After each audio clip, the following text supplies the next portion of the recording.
11:52, vamos con nuestra primera tertulia de hoy. El 22 de julio de 1921 tuvo lugar en Anual, un campamento español situado en el norte de Marruecos, uno de los mayores desastres de la historia militar española. Las tropas rifeñas, comandadas por Abdelkrim, arrasaron a las tropas españolas, causando la muerte a casi 10.000 soldados. El desastre de Anual, como se le conoció desde entonces, tuvo unas graves repercusiones políticas en la España de Alfonso XIII. Veamos un reportaje y entramos en materia.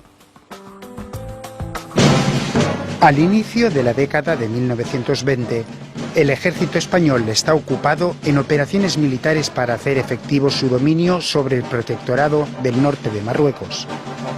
En la zona oriental, en el Rif, han de enfrentarse a las tropas comandadas por Abdelkrim. El 21 de julio de 1921, las tropas rifeñas lanzan un ataque que deja aislados en Anual a 6.000 soldados españoles.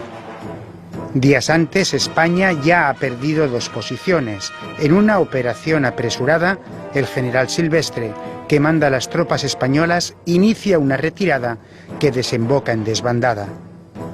Se produce entonces una persecución de 140 kilómetros, los que separan Anual de Melilla, en las que las fortificaciones españolas construidas en los últimos 10 años caen una detrás de otra. La persecución acaba en Monte Arruit, donde 3.000 soldados españoles logran resistir durante 10 días. 300 de ellos son ejecutados y el resto hechos prisioneros. Es el peor desastre militar desde 1898. La derrota de Anual se salda para España con cerca de 12.000 muertos y más de 1.000 prisioneros. Abdelkrim llega hasta las puertas de Melilla. Tropas de refuerzo parten desde los puertos de Barcelona, Málaga y Ceuta hacia Melilla, y pronto se recupera gran parte del territorio perdido. Pero la crisis de Anual provoca en las calles movimientos de protesta encabezados por los socialistas, que reclaman el abandono de Marruecos y responsabilizan al ejército y al propio rey Alfonso XIII del desastre. Las hostilidades entre el poder civil y el militar aumentan, y el 13 de septiembre de 1923, desde Barcelona, su capitán general Miguel Primo de Rivera se subleva contra el poder establecido. Sin casi oposición y con el beneplácito del rey Alfonso XIII, que acepta el golpe y aprueba un gobierno formado exclusivamente por militares, el nuevo régimen suspende la Constitución, clausura el Congreso y establece la censura de prensa. Marruecos ha sido solo el detonante que ha sacado a relucir una crisis política en la que España lleva años inmersa. De todo ello vamos a hablar con nuestros invitados. Nos acompañan Xavier Casals, que es profesor de Historia Contemporánea de la Universidad Ramon Llull. ¿Qué tal? Bienvenido al programa, profesor. Buenos días. Y saludamos también a Luis Miguel Francisco, historiador y escritor. Acaba de publicar este libro que tenemos aquí, Morir en África, la epopeya de los soldados españoles en el desastre de Anual. ¿Qué tal? Bienvenido al programa. Bueno, de entrada, nos gustaría situarnos históricamente, si les parece, desde cuándo y por qué están las tropas españolas en Marruecos y cuál es la situación del entonces protectorado. España siempre se conformó con el llamado status quo, que era conservar las posesiones que ya tenía desde la época de los Reyes Católicos y no intervenir más allá. España se vio forzada a entrar en Marruecos después de la conferencia de Algeciras en 1906 y fue una cuestión más bien internacional, un compromiso internacional que adquirió. En 1908 hizo la primera toma de posiciones en una que se llamó la Restinga y a partir de ahí en 1912 cambió un poco el concepto ese y pasó a denominarse protectorado. También debemos tener en cuenta que España había perdido su imperio de ultramar, sus últimas posiciones en 1898, que eran Cuba y Filipinas, y el rey Alfonso XIII tenía ambiciones imperiales, quería pasar, uno de los apelativos que se le quería ser conocido era Alfonso XIII el Africano, y entonces África para él era un lugar de expansión. Y en cuanto a estos compromisos internacionales sobre Marruecos, no se quería que ninguna potencia, gran potencia, dominara el norte de África, y por otra parte España no podía quedar, por decirlo de alguna manera, emparedada entre Francia al norte y Francia al sur. Y entonces a España se le dio una franja de terreno de la que, atención, se le amputó una ciudad importante que era Tánger. Por consiguiente, el territorio que le quedó no era una zona de gran potencial económico y, en buena medida, como ha dicho Luis Miguel, primaban unos compromisos internacionales. Usted ya había publicado una obra anterior sobre el desastre de Anual, pero en este volumen exactamente ¿qué es lo que podemos encontrar? ¿Una ampliación? Realmente es una historia desde el punto de vista militar, o sea, son las vivencias de los soldados recogidas por diferentes testimonios, diarios, expedientes. El otro libro era un resumen de esto, breve, fue un libro por encargo. Yo ya estaba trabajando en esa época en este libro y 10 años después pues es un primer libro. Lo he planteado como una trilogía. Ese sería un primer libro que termina precisamente con la caída de Montearruiz el día 9 de agosto. Bueno, no deja de resultar curioso que siempre se cite este episodio como con el calificativo de desastre, ¿no? Siempre precede a Anual. ¿Por qué la historia de España ha tenido ese interés en que se recuerde como un desastre? Realmente fue un desastre militar, donde murieron alrededor de 10.000 soldados españoles. Pero también hubo muchos desastres alrededor del desastre. O sea, realmente la equipación de los soldados españoles no era la correcta. Después de haber vivido la Primera Guerra Mundial, el soldado en África no tenía, por ejemplo, carros de combate, que ya el uso en la Primera Guerra Mundial era... Realmente en la zona del Rif, en la zona de Melilla, solo había una unidad, un regimiento de artillería. En todo Melilla solo había 36 piezas de artillería. Todos los regimientos de infantería, que había 4 más uno, un grupo de regulares, en total solo había 26 ametralladoras, por ejemplo, y encima no servían para el combate, sino utilizaban continuamente. ¿Y qué fue lo que se subestimó, si en realidad políticamente se consideraba que era importante estar allí? Fue un fracaso militar, fue un fracaso de previsión del general Silvestre. Fue una sorpresa para todos, incluyendo para los que estaban allí. O sea, nadie pensaba que eso fuera a suceder. Incluso Silvestre, cuando fue Anual para tomar el mando el día 21 de julio, lo que se encontró allí, que ya era difícil, una situación complicada, superó con mucho lo que él creía. De hecho, el desastre es desastre porque, por decirlo de alguna manera, llueve sobre mojado. En España hay una crisis institucional importante, a los espectadores les puede sonar familiar, hay un descontento hacia el sistema de funcionamiento de la monarquía. Recordemos que había una suerte de turnismo, que se alternaban dos grandes partidos.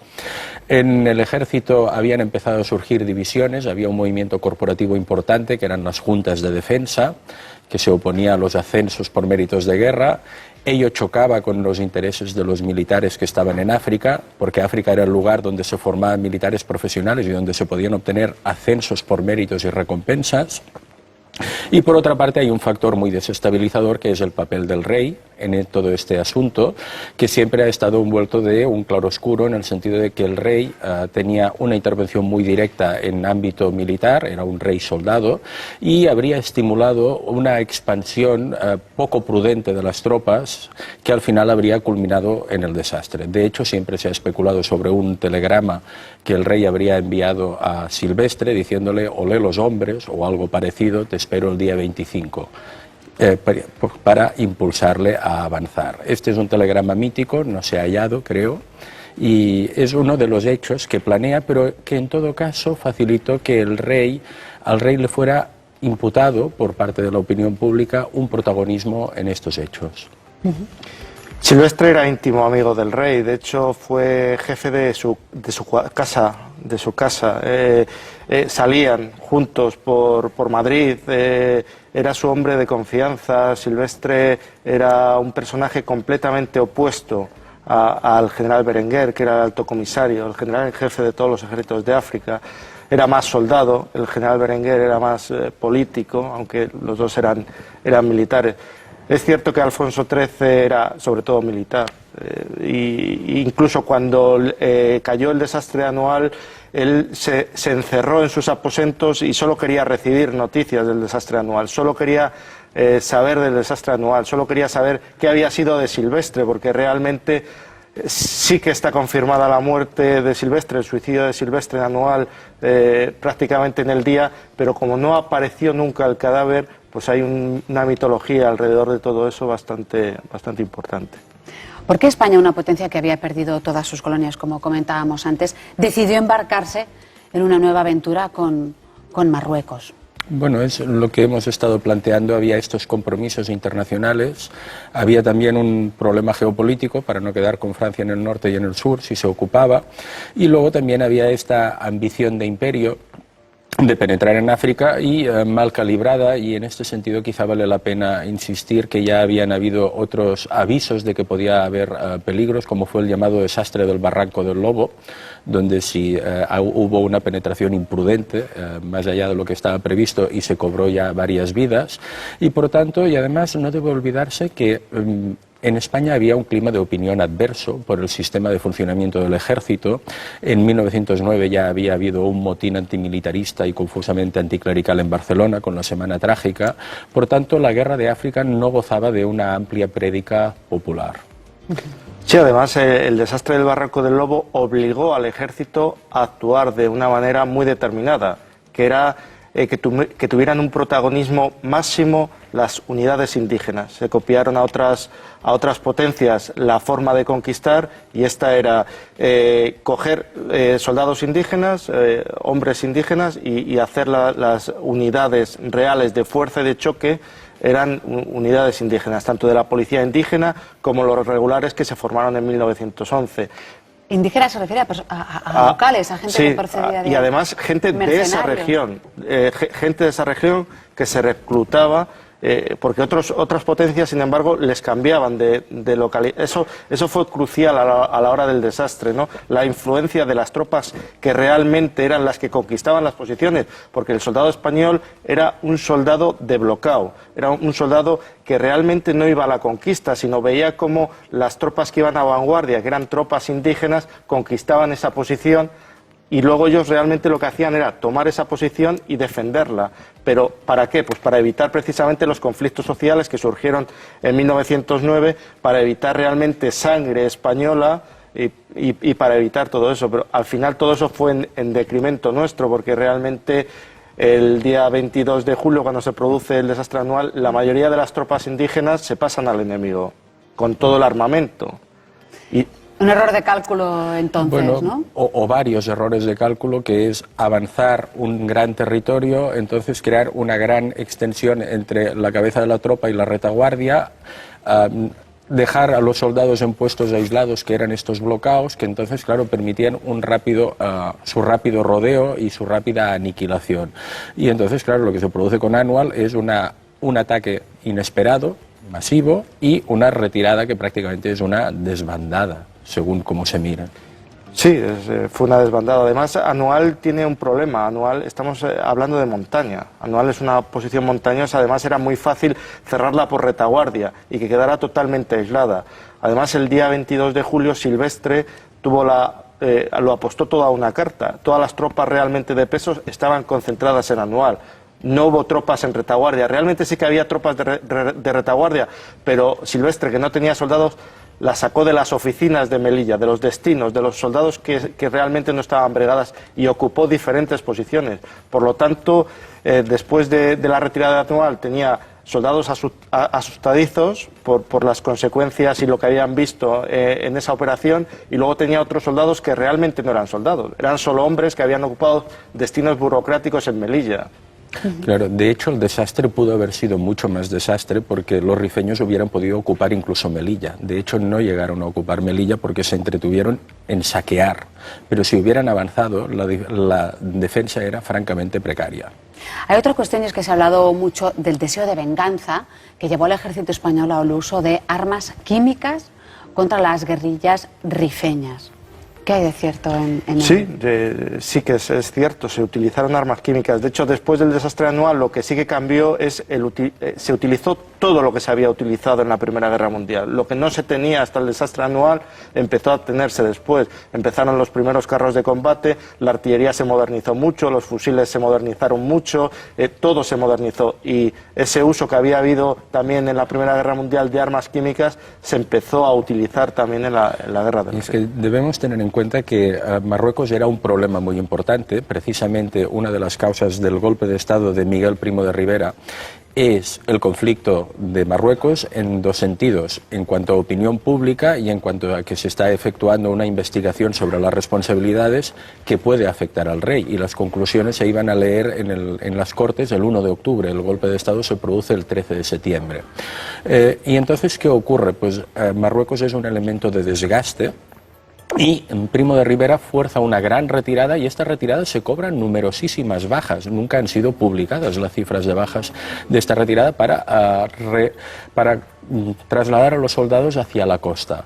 Entonces Primo de Rivera, una de sus grandes misiones o labores es conseguir pacificar Marruecos, y será un proceso largo, tendrá un granito con el desembarco de Alhucemas en 1925, pero la pacificación no llegará hasta el 27, hasta 1927 oficialmente.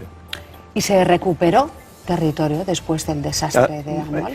Realmente hasta la posición de Montearruiz es muy fácil llegar, porque es una posición, es llanura, y se recuperó hasta ahí, en octubre ya estábamos ahí, o sea, se hizo muy rápidamente.